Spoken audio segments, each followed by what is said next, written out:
Hello everyone and welcome back to WitchFix.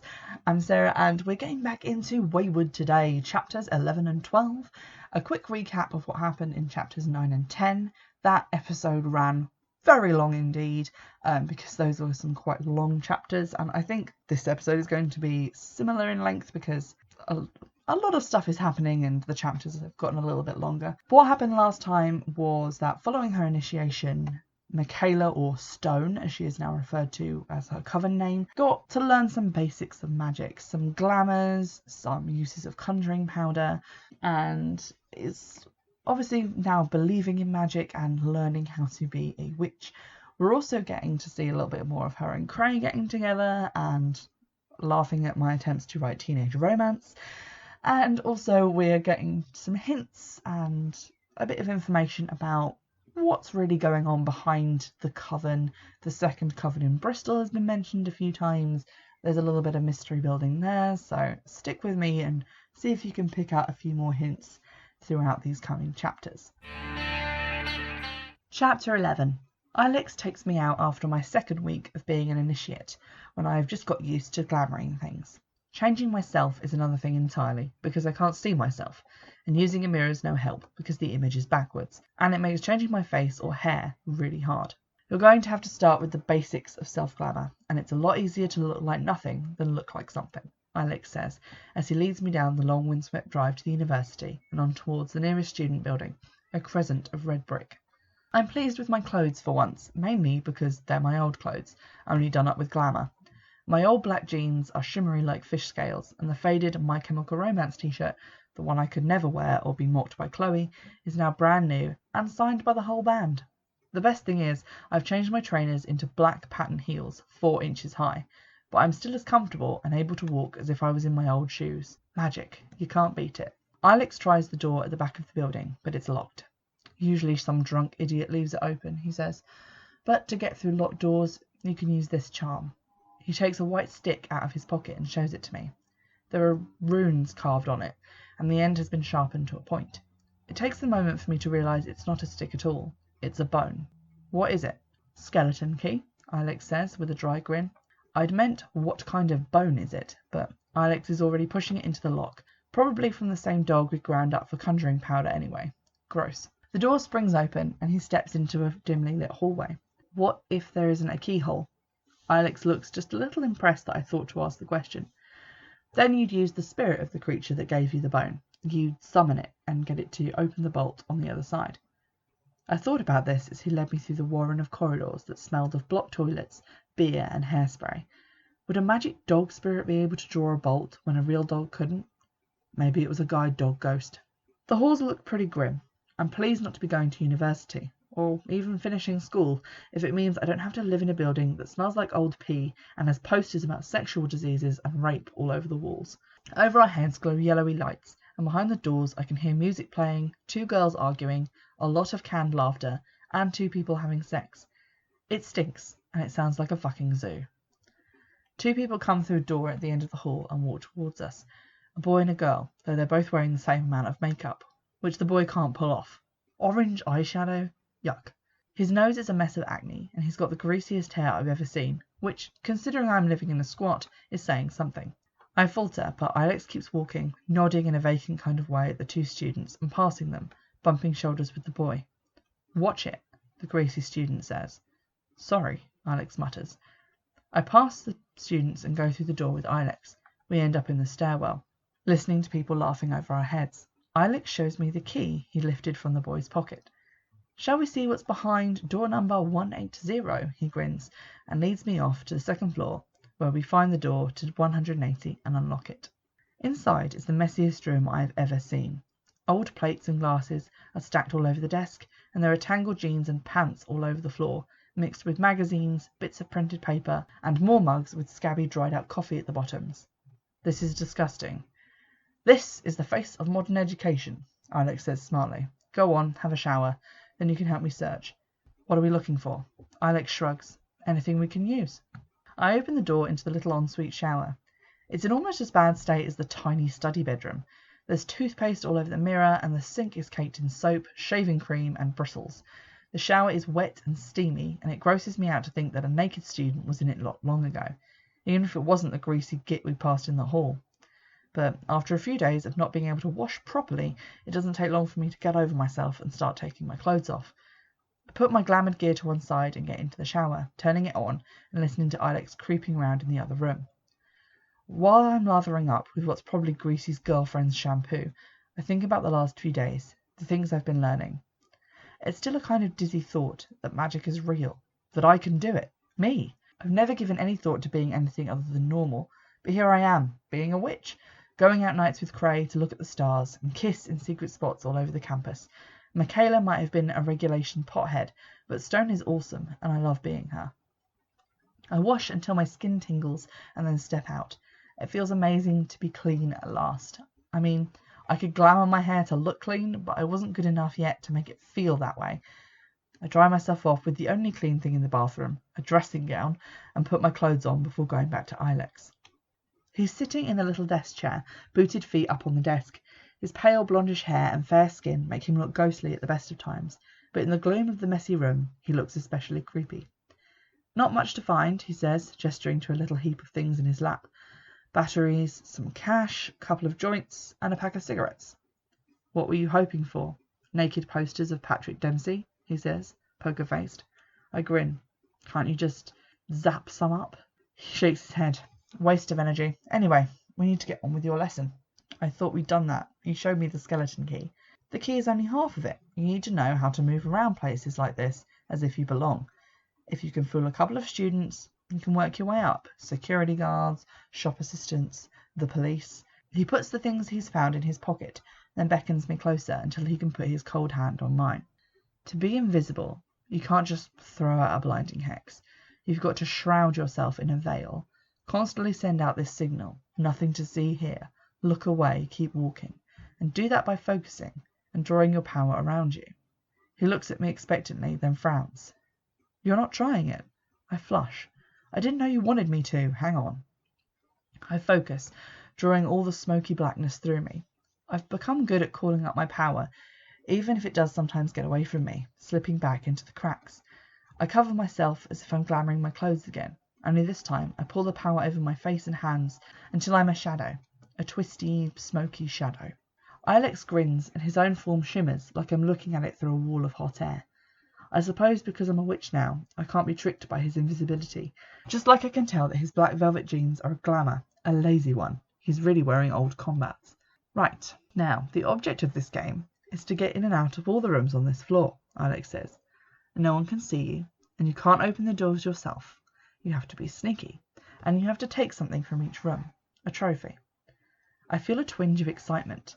I'm a great thief, I know that. I mean, I sustained my little habit with pickpocketing and small thefts for 2 years, and that was before I'd had magic to help me. If you get into trouble, do what you did to that bus driver. Throw them with a magic jolt, and run for it.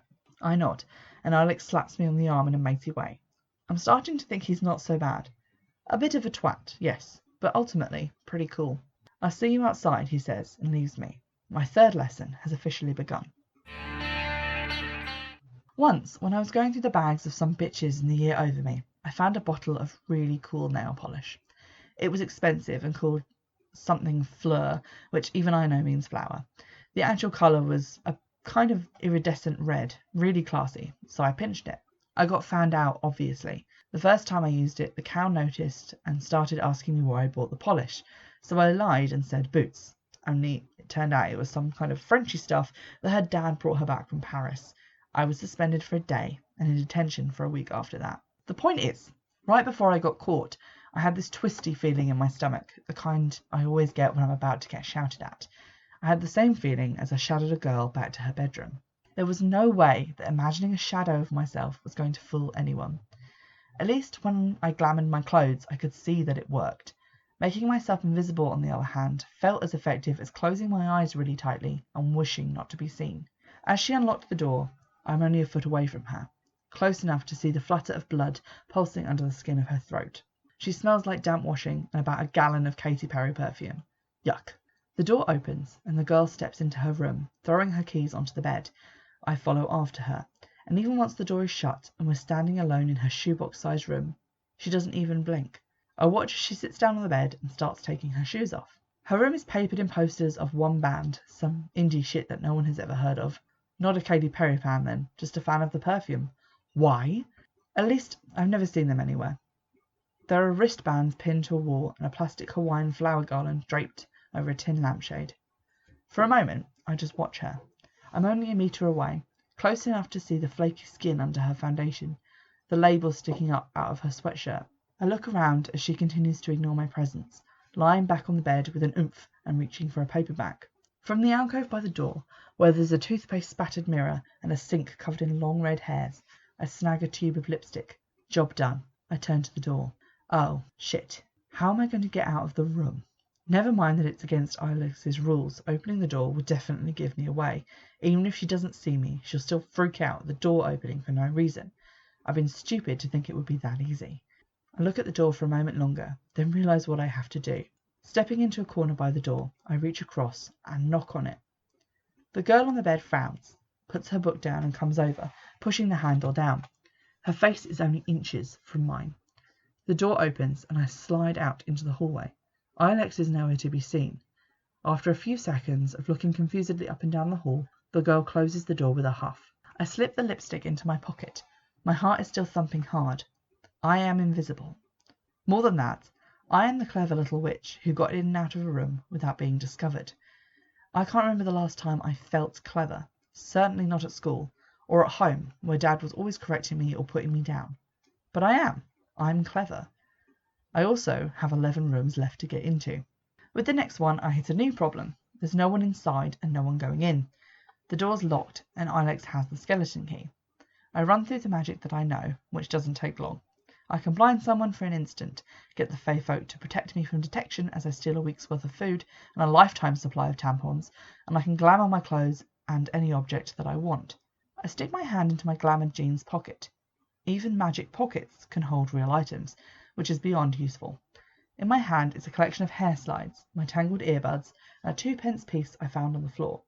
I select a hair grip.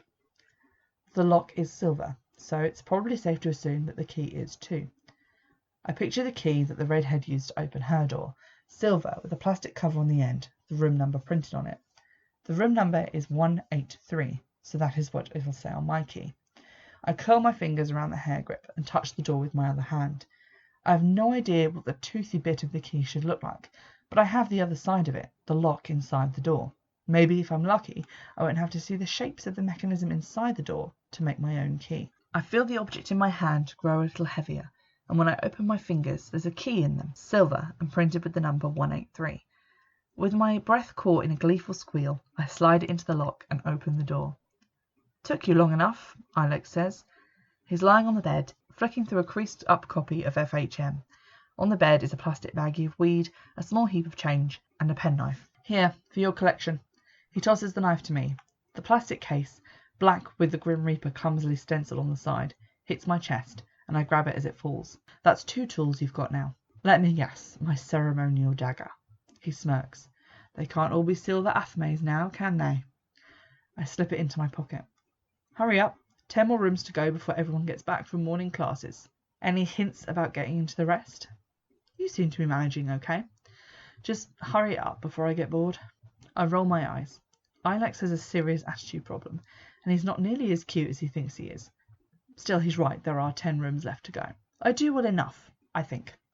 My glamoured key gets me into most of the rooms, the ones where my knocking manoeuvre doesn't do the trick. I start to wonder why Alex even needs a skeleton key, although I suppose simple Yale locks are one thing, electronic keys and bolts are another thing entirely. Besides, it must be convenient not to have to take a few minutes each time to change your key into the next key you need, a key that'll be a hair grip again in 7 hours. Slowly, my little beaded bag fills with trophies, the lipstick, a Topshop ring, a Jack Daniels lighter, a purple candle, a tiny sequined box, a bullet necklace, a Snickers, photographs, a fountain pen. I've always been a reasonably good thief, but this is so easy it's like having a superpower. And I do. I have a superpower. I am special. And all these people, all their things, are mine to pick over. Alex is waiting for me when I leave the last room, the door clicking closed behind me as I pocket my hair grip key. "Having fun?" "Lots," I say. "Good. because part 2 of this little exercise is about to start. He hands me the bag of weed and trails his hand over mine. Just like that, I feel my glamour falling away, like he's just snipped the thin strands holding it together. What? Hey! I whip round and see a tall rugby thug-looking guy standing in the open doorway of room 183, looking right at me. That's mine! I clutch the bag of weed automatically, that horrible squirmy feeling of being discovered crawling all over me. As he comes up the hallway towards me, I do the only thing I can think of. I run. Chapter 12. I am not a sporty girl. When picking teams for netball, I've always been chosen last, and I don't care, because I fucking hate netball, and hockey, and any other sport that means I have to stand in the freezing cold in a pair of shorts, watching my knees turn purple while the scary ultra-sporty girls clobber each other to get the ball. I'm not good at sports, or solo fitness stuff like swimming and gymnastics. I've had my period every swimming week for the past year. In fact, mostly I've been bugging off PE for the last few months, and spending the period going through other people's bags, or in the elder scrub behind the science buildings, smoking and reading shitty magazines stolen from the sixth form common area. So, my decision to run from a rugby-playing student, at least 3 years older than me and about a foot taller, is a bad one. I realise this as I pelt up the stairs instead of down, and find myself in a large high-ceilinged kitchen that smells of off-milk and burning things. I sprint through it, already feeling my legs go to jelly and my heart trying to vomit itself out of my mouth, through the door at the end into another, more or less identical kitchen. All the time his footsteps are crashing behind me, thumping the plastic flooring as he shouts for everyone to hear. Get back here, you thieving bitch! I throw open the other door, trying to look behind me and running straight into a guy in his pyjama bottoms. I shove past and run through the next kitchen, ignoring his confused shout. I only remember the power, my power, as I stagger down the stairs and back to the residential floor. Only I can't pull together enough focus to glamour myself or do anything else. My legs are all shaky, and as I squeeze into a tiny, dank, communal toilet, I can't focus enough to pull any power together. Oi! I can hear him shouting. Get back here! The tiny toilet is windowless and smells like bleach and someone's mega bad stomach. I cover my mouth and nose with one hand, frantically trying to come up with a way out. Maybe he'll get tired of looking and just go away. Maybe Ilex will come back and help me if he sees that I'm stuck. Even as I think it, I know Ilex will do no such thing. This is one of those sink or swim things, and I am sinking fast. Besides, Ilex is the kind of person who wouldn't cross the road to save his own mother, although after finding out a bit about his life, I couldn't say I didn't see where he was coming from on that one. No, I was on my own. I hear footsteps going quickly down the corridor, and almost let out a breath I've been holding. Then I hear him coming back. Shit! I still have his bag of weed. There's a lot in it, too much for him to just let go of. He won't stop until he gets it back. Slowly I press myself against the back wall, desperately reaching for the power that Chronicle taught me about. It's like trying to grab a lucky penny from the bottom of a stagnant well. Apparently my fragile grip on magic is useless under stress. Terrific. The toilet door rattles suddenly and I yelp. He bangs on the thin wood. Come out and give me my weed back, he hisses, or I'll kick this door down and drag you out. I've got my mobile in here, I shout, inspired. I'm calling my friends from the next block and they're coming to get you. There's a brief, thoughtful silence. Bullshit. You're a pinky little townie. I know, just like I know Ilex isn't coming back to help me, but that I have to get away with the baggie. That's the test. Take the bag, get away, don't get caught. It's going so well so far. I squeeze my hands into tight fists, my nails digging grooves into my skin. And you're a stoner loser, I shout through the door. Trying to be cool? Why do you need this so badly, What would you do if I rustle the bag and then push down on the flush? As the toilet roars, he bangs on the door, and I jerk down the handle and push outwards as hard as I can, shoving him into the wall opposite. I shoulder my way past him and into the corridor, my heart pumping. He's swearing, trying to get up, and I turn, throwing out a blinding hex as I claw desperately for some power. Any power. Apparently the victory with the door has mended my broken confidence. As a gesture, he is thrown back into the door and slumps to the ground unconscious. I'm running away before any thought of checking his pulse or looking for blood where his head bounced off the wall can occur to me. Running down the dim corridors, I pull my invisibility around myself like a thick cloak and don't stop until I'm barreling through the outer door straight into Ilex. Easy, he chides, holding me at arm's length as I let my glamour drop. That took far too long. But I still did it, I say, thrusting the bag at him. I did it. You did. Congrats. I freeze, recalling the heavy crack of the guy's head against the wall. Shit. I hope he's alright. I threw him into a wall and he just fell down. Should we go back? He'll be fine, Alex says, like he's not really listening. We should go back home. There's a ritual tonight. Lots of things to prepare. What kind of ritual? Just lighting a few candles, chanting. Alex, I say sternly. It's a secret, he explains, steering me onto the path away from the student house, off towards the wildly overgrown car park that marks the entrance to the village and Waywood. Only Sophia knows the actual ritual. It's in some old language, not Latin, maybe ancient Greek. Anyway, we hold the ceremony every month or every time someone transfers to the Bristol house, whichever comes first. So, I guess it's a farewell thing. They probably have their initiation there on the same night. You mean they don't come to the ceremony? Oh no, they stay in Bristol once they go to live there. Goosebumps rise up on the back of my neck. You haven't seen anyone who went there since? He shrugs. It's not that weird. We all have stuff to do here, and they must be busy because they never visit either. But Sophia goes to see them sometimes. I cast a sideways look at him as we walk. Alex hasn't struck me as being particularly trusting. Okay, so he must have swallowed the whole idea of magic to be at Waywood in the first place. But that wasn't believing, that was knowing. So why did he so readily accept the idea of a coven he had never seen, full of people who left Waywood and never returned, or not even to say hi or borrow a book? How many people are there in the Bristol coven then, I ask, as we start walking along the wooded path. There's actually quite a lot of them, but that's only because in Bristol it's easier to go unnoticed. Tons of homeless there, and a more relaxed attitude to squatting, and other illegal pursuits. He waves the weed at me. We only stay here because this is where the coven was founded. This is where we train new recruits. So once I finish my training, I'll be sent to Bristol.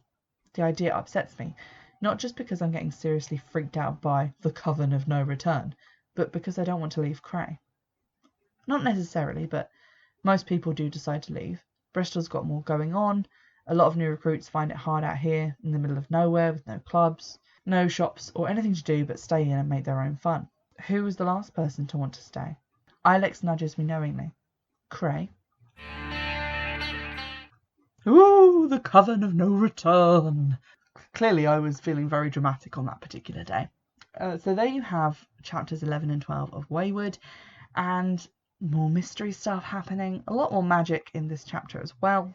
I just want to say a little bit about, obviously in that chapter there are some insults and some slurs especially used, and obviously in a normal circumstance I wouldn't be saying those things because they are quite offensive, but they've been written into the book because that is what I felt the characters would say, them not being particularly woke or pleasant, and I feel like it would be dishonest for me not to read as written, so I hope you can appreciate that. In the next chapter we'll be getting into that secret ritual and some more stuff about the Bristol Coven, so I hope you'll come back and stay tuned for that episode. And in the meantime, obviously, if you cannot wait, you can go and buy the book on Amazon for 99p and read ahead into all of the glorious, gory stuff that's going to be happening. Drop me a line and let me know what you thought of this chapter or chapters, and anything else that you want to comment about the story, let me know, and I'll see you in the next episode. Bye!